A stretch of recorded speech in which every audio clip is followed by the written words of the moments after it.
Hello everyone, আমি আরমান হোসেন জেঙ্গি থেকে বলতেছি। বর্তমানে সব স্টুডেন্ট দেশের বাইরে স্টাডি করতে চায়, সবাই চায় দেশের বাইরে মুভ করতে, দেন অ্যাব্রোডে স্টাডি করতে। দেশের স্টাডি করার আর দেশের বাইরে স্টাডি করা অবভিয়াসলি দুইটা different, category different, style different, ওয়েটা ডিফারেন্ট, এবং ফিউচারটা অবভিয়াসলি ডিফারেন্টই হবে দেশে যে পড়ে আর দেশের বাইরে। আর কয়েকদিন আগে একটা ভিডিও করেছিলাম যে অ্যাব্রোডে লাইফে কি কি প্রবলেম ফেস করতে হয় একটা ইন্টারন্যাশনাল স্টুডেন্টকে, অনেক মানে রাফ অ্যান্ড টাফ মানে প্রবলেমগুলো শেয়ার করছিলাম যে এগুলোতে প্রবলেম হতে পারে বা হ্যান্ডেল করতে গিয়ে অনেকে অনেক পথে চলে যেতে পারে। তো আজকে মনে হলো যে না, ইন্টারন্যাশনাল স্টুডেন্ট আসার যে প্রসেস, যে দেশের বাইরে আসার প্রসেস, আমার শুধু চায়নার বিষয়টা মানে চায়নাতে কিভাবে পড়ালেখা করতে আসা যায় এটা নিয়ে একটা ভিডিও করা উচিত। কারণ অনেকে ফেক এজেন্সি আছে বা অনেকে এজেন্সিতে অতিরিক্ত টাকা, লাইক 1.5 লাখ করে টাকা নেয়, যেখানে এখানে কোস্ট হয় না বললেই চলে, যে কোনো খরচই নাই, বাট ওরা 1.5 লাখ করে টাকা নিচ্ছে স্টুডেন্টের জন্য। বাট এটা খুবই সহজ একটা জিনিস, চাইলে যে কেউই করতে পারে যদি তার ইচ্ছা থাকে। তার কাছে একটা ফোন বা ল্যাপটপ থাকবে আর বাকি যে যতগুলো কাজ আছে সে নিজেই করতে পারবে। তো মনে হলো যে এটা নিয়ে একটা ভিডিও করা উচিত। তো যা যা লাগবে আজকে এই ভিডিওতে বলবো। সর্বপ্রথম যদি বলতে গেলে যে দেশের বাইরে যাব, এটা ভাবতে গেলে সবার আগে যে জিনিসটা লাগে সেটা হচ্ছে আইএলটিএস, যে আমাদের আইএলটিএস দিতে হবে, আইএলটিএস স্কোর করতে হবে মিনিমাম 6, দেন তার উপরে এরকম। বাট এইটা চায়নাতে এমন একটা কান্ট্রি যেখানে আইএলটিএস লাগে না, স্টিল লাগে না, এখনও লাগে না। এর পরবর্তীতে কী হবে জানি না। আমার ইউনিভার্সিটির কথা বললে এটা শুনতে পারছি যে 2027 থেকে আইএলটিএস মেবি লাগতে পারে, এখনও শিওর না। তবে এখন পর্যন্ত আর কি আইএলটিএস লাগে না। ম্যাক্সিমাম চাইনিজ ইউনিভার্সিটিগুলো আইএলটিএস ছাড়াই অ্যাপ্লাই করা যায়। তো যদি আপনার আইএলটিএস থাকে তাহলে ওটা ভালো, ওটা একটা পজিটিভ সাইড। আপনি এখানে এসে আপনার অপরচুনিটি আছে, ওইটা আমি পরে মানে এই ভিডিওতে বলি বা পরে কোনো একদিন ভিডিওতে ওটা বলবো। আইএলটিএসের বাইরে যে জিনিসটা গুরুত্বপূর্ণ সেটা হচ্ছে পাসপোর্ট। যে আপনি দেশের বাইরে যেতে সবার আগে আপনার একটা পাসপোর্ট লাগবে। এখন পাসপোর্ট 2 টাইপের করা যায়, একটা 10 বছরের করা যায়, একটা মেবি 5 বছরের করা যায়। যেহেতু আপনি দেশের বাইরে আসবেন তাহলে আপনি এটা 5 বছর না করে একবারে 10 বছর, হয়তো কিছু টাকা বেশি নেয়, মেবি 2000 টাকার মতো বেশি নেয়, বাট একবারে করে নিয়ে আসলে ওটা বেটার, যে আপনার 10 বছরের ভিতরে কোনো প্যারা নিতে হবে না। কারণ এই পাসপোর্ট অফিসে যাওয়া, দৌড়াদৌড়ি করা, এগুলো অবভিয়াসলি ঝামেলা। সো এটা স্কিপ করতে 10 বছরের জন্য একটা পাসপোর্ট করতে হবে। যদি আপনার আগে থেকে থাকে তাহলে ওটা তো বেটার যে আপনার পাসপোর্ট আছে। তো পাসপোর্টের পর আপনার যে জিনিসটা লাগবে সেটা হচ্ছে সার্টিফিকেট। এই সার্টিফিকেটটা হচ্ছে আপনার এসএসসি এবং এইচএসসি দুইটারই লাগবে। আমরা সবাই জানি যে এইচএসসির সার্টিফিকেট, দেখা গেল আমরা এইচএসসি দিছি কিন্তু এটার সার্টিফিকেট আসতে 1 বছরের মতো লেট হয়। বাট আপনি লেট করতে চাইতেছেন না, আপনি এইচএসসি দিচ্ছেন, এরপরে আপনি চায়না অ্যাপ্লাই করতে চাইতেছেন। তো আপনার কাছে তো এখন নাই, কি বলে, সার্টিফিকেটটা নাই। তো আপনি এখন কি করবেন? তো ওই টাইমে আপনি সবার প্রথমে যে আপনার যে বোর্ড থাকবে, মানে আপনি যে বোর্ড থেকে, ঢাকা বোর্ড, রাজশাহী বোর্ড বা চিটাগাং বোর্ড, যে বোর্ডেই হন, ওই বোর্ডে গিয়ে আপনি আপনার সার্টিফিকেটের জন্য অ্যাপ্লাই করতে পারেন, প্রফেশনাল সার্টিফিকেট। এটা অ্যাপ্লাই করলে পারে আপনাকে একটা ওরা সার্টিফিকেট দিবে, এটা মেইন সার্টিফিকেটের মতোই, সব কিছুই সেম, জাস্ট সামান্য একটু ডিফারেন্স থাকবে। বাট এইটা দিয়ে আপনি অ্যাপ্লাই করতে পারবেন লাইক অ্যাজ আপনার সার্টিফিকেট। সো এখন আপনার লাগলো হচ্ছে এইচএসসি এবং এসএসসি, এই দুইটার সার্টিফিকেট লাগবে। তো first of all passport, second of all হচ্ছে আপনার এসএসসি এবং এইচএসসি, এই দুইটার সার্টিফিকেট লাগবে। আর তৃতীয়ত যেটা গুরুত্বপূর্ণ সেই জিনিসটা হচ্ছে আপনার পুলিশ ক্লিয়ারেন্স। এই জিনিসটা লাগবেই, এটা একটা গুরুত্বপূর্ণ জিনিস। এটা আপনার শুধু চায়না না, এটা পৃথিবীর যে কোনো দেশে যাওয়ার আগে স্টাডির জন্য আপনার এই পুলিশ ক্লিয়ারেন্সটা গুরুত্বপূর্ণ। তো এটা আপনি নিজে করতে পারেন, অনলাইনে অ্যাপ্লাই করলে পারে। বাকি যে প্রসেসগুলো আছে ওটা আপনি ইজিলি হ্যান্ডেল করতে পারবেন, কারণ ওদের ওয়েবসাইটে, মানে আমাদের যে গভর্নমেন্ট ওয়েবসাইট আছে পুলিশ ক্লিয়ারেন্সের জন্য, ওটাতে সব কিছু দেওয়া আছে, কী কী লাগবে, কীভাবে করতে হবে। তো ওটা আপনি অ্যাপ্লাই করলে পারে একটা নির্দিষ্ট টাইম পর আপনার বাসায় পুলিশ আসবে, পুলিশ এসে আপনাকে দেখবে বা আপনার যে ডকুমেন্টসগুলো কিছু থাকবে, যেমন জন্ম নিবন্ধন বা ব্লা ব্লা, এই সবগুলো দেখতে চাইবে। দেখাই দিলে তার কিছুদিন পর আপনার এটা চলে আসবে, 1 সপ্তাহ বা 10 দিনের ভিতর আপনার পুলিশ ক্লিয়ারেন্স চলে আসবে।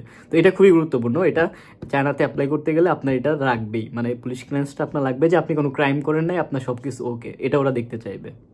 আর 4 নাম্বার যে বিষয়টা, ওইটা হচ্ছে আপনার মেডিকেল বা হেলথ, যে মানে মেডিকেল সার্টিফিকেট, যে আপনার হেলথ ক্লিয়ার আছে।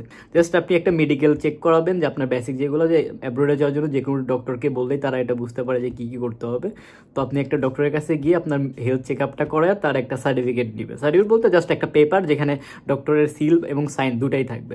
তো এটা আপনি করবেন, এটা খুবই গুরুত্বপূর্ণ। একটা টাইমে চায়নাতে এটা অনেকে না করেই অ্যাপ্লাই করতো, ইভেন অনেকে তো চেকই করতো না, অনেকে ওর ফেক বানায় নিয়ে আসতো। তো এটাতে বর্তমানে প্রবলেম হয়েছে, এখন অনেক ইউনিভার্সিটি ঝামেলা করতেছে এটা নিয়ে। তো দ্যাটস ওয়াই আপনি এটা প্রপারলি জাস্ট যে কোনো একটা ডক্টরের কাছ থেকে এই চেক আপগুলো করাবেন। আর পঞ্চম যদি আমি গুরুত্বপূর্ণ বলি, তো এটার ভিতরে কয়েকটা জিনিস থাকবে। একটা হচ্ছে আপনার কি বলে এনআইডি কার্ড।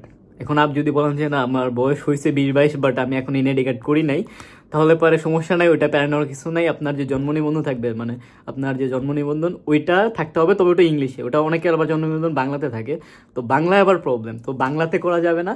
মানে যদি ইংলিশে থাকে ওইটা বেটার, মানে ইংলিশে আপনাকে দিতে হবে। তো ইংলিশের একটা জন্ম নিবন্ধন থাকতে হবে, আর হচ্ছে আপনার আব্বু আম্মু এদের দুজনেরই আর কি এনআইডি কার্ড, ওটার স্ক্যান কপি আপনি রাখবে, মানে ওই জিনিসটা লাগবে। তো এই ভোটার আইডি কার্ড বলেন আর হচ্ছে বলেন যে জন্ম নিবন্ধন, তো এই বিষয়টা গুরুত্বপূর্ণ, এটা আপনার লাগবে। 6 নম্বরে যদি বলি যে গুরুত্বপূর্ণ প্লাস এটা অনেকেই কোশ্চেন করে যে চায়নাতে পড়তে গেলে মানে ব্যাংকের অ্যামাউন্ট কত লাগে। যে অনেকের ব্যাংকে আছে না, যেমন ক্যানাডা বা ইউএস গেলে এখানে প্রায় 50 থেকে 60 লাখ টাকা বা মিনিমাম 35 লাখ টাকার মতো দেখানো লাগে, বা যে যত দেখায় আর কি, অ্যারাউন্ড ওই 30-এর উপরে আর কি সব দেখায়। তো দেখায় তো অনেকে 40-50ও দেখায় ভিসা ইজি করার জন্য। তো চায়নাতে এটা কত লাগে? তো এটার অনেক সুবিধা আছে এখানে, কারণ চায়নাতে শুধুমাত্র 3.5 লাখ টাকা, মানে 3 লাখ টাকা আর কি লেখা আছে, তবে 3 লাখ লেখা থাকলেও সবাই 3.5 লাখ বা এরকমই দেখায়। তো যদি আপনার 3 লাখ টাকাও থাকে, আপনি ব্যাংক স্টেটমেন্ট ওইটা দেখায় আপনি চায়নার জন্য অ্যাপ্লাই করতে পারেন। এখন এইসব ডকুমেন্টস দিয়ে আপনি চাইলে চায়নার যে ইউনিভার্সিটিগুলো আছে এখানে আপনি অ্যাপ্লাই করতে পারবেন। তো আপনার যে সকল ইউনিভার্সিটিতে আবার আইএলস এর রিক্রুটমেন্ট লাগবে, মানে কিছু কিছু ইউনিভার্সিটি লাগে যে টপ র্যাঙ্কিংয়ের যে ইউনিভার্সিটিগুলো থাকে ওগুলোতে আবার আইএলস এর এটা লাগে, মার্কস লাগে। তো ওইখানে আবার তাহলে আপনার আইএলসটা লাগবে। তো ম্যাক্সিমামই লাগে না, খুবই কম ইউনিভার্সিটি আছে যেগুলোতে আর কি আইএলস লাগে। তো এই ডকুমেন্টসগুলো দিয়ে আপনি চায়নার যে কোনো ইউনিভার্সিটিতে আপনি অ্যাপ্লাই করলেন, তবে অ্যাপ্লাইটা করতে হবে প্রত্যেক ইউনিভার্সিটির জন্য আলাদা আলাদা ওয়েবসাইট থাকে। তো আপনার এটা গুগল থেকে জেনে নিতে হবে কোথায় কোন মানে ইউনিভার্সিটির ওয়েবসাইট বা কীভাবে অ্যাপ্লাই করে। এটা আপনি একটু নিজে যদি একটু টাইম ওয়েস্ট করেন তাহলে পারবেন। আর আপনি দেশের বাইরে পড়তে আসতেছেন, অবভিয়াসলি যদি বলেন না এটা আমি করতে পারবো না অলস, তাহলে ভাই বিদেশের যাত্রা আপনার জন্য না, তাহলে দেশেই থাকেন। তো আপনি অ্যাপ্লাই করলেন, আপনার যে লেটার আসলো, এই টাইমে মানে এর পরবর্তী কাজ হচ্ছে আপনার ভিসা করা। ভিসার জন্য আপনি ভিসা অ্যাপ্লাই করতে পারেন। এটা X1 ভিসা যদি আপনি মানে অ্যাপ্লাই করতে চান, তাহলে X1 ভিসাতে আপনি অ্যাপ্লাই করবেন ভিসার জন্য। তো ফার্স্টে ভিসার জন্য যে সকল ডকুমেন্টস লাগবে ওখানে দেওয়া থাকে যে কি কি জিনিসগুলো লাগবে, তো আপনি ওগুলো মানে সাবমিট করবেন। সাবমিট করার পর একটা নির্দিষ্ট টাইম পর থেকে কি বলে আপনার চায়না এম্বাসি থেকে আপনাকে একটা ডেট দিবে যে এই দিন আপনার ইন্টারভিউ।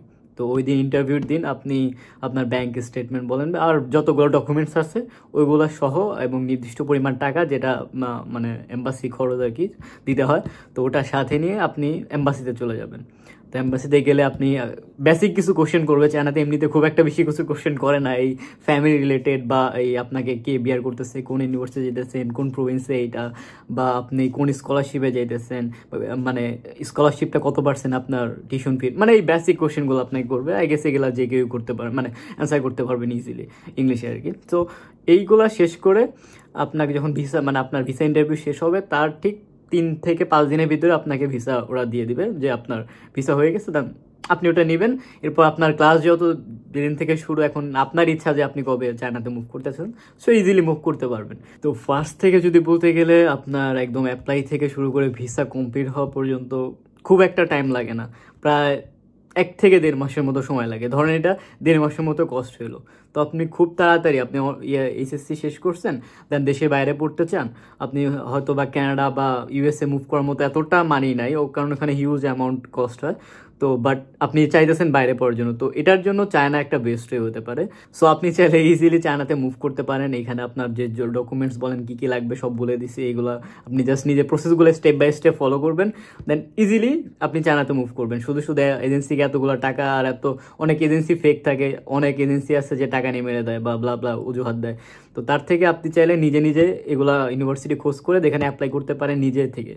তো এটা করলে পর আপনার টাকা বাঁচবে, আপনার সময় বাঁচবে, আপনি যে ইচ্ছা মতো করতে পারেন। শুধু করা না, আপনি একটা কাজও শিখলেন, যে একটা নতুন একটা কাজ আপনি নতুন নিয়মে করতেছেন। তো আই থিঙ্ক এটা সবার জন্য হেল্পফুল। তো কেউ যদি আসতে চান তো চায়না আসতে পারেন, অবভিয়াসলি এটা বেটার। এরপরে চায়নার ভালো দিকগুলো বা চায়না এবং বাংলাদেশের যে স্টাডির যে ডিফারেন্স বলেন বা যে ক্রাইটেরিয়া আছে, তো এইগুলো নিয়ে একদিন কথা বলবো।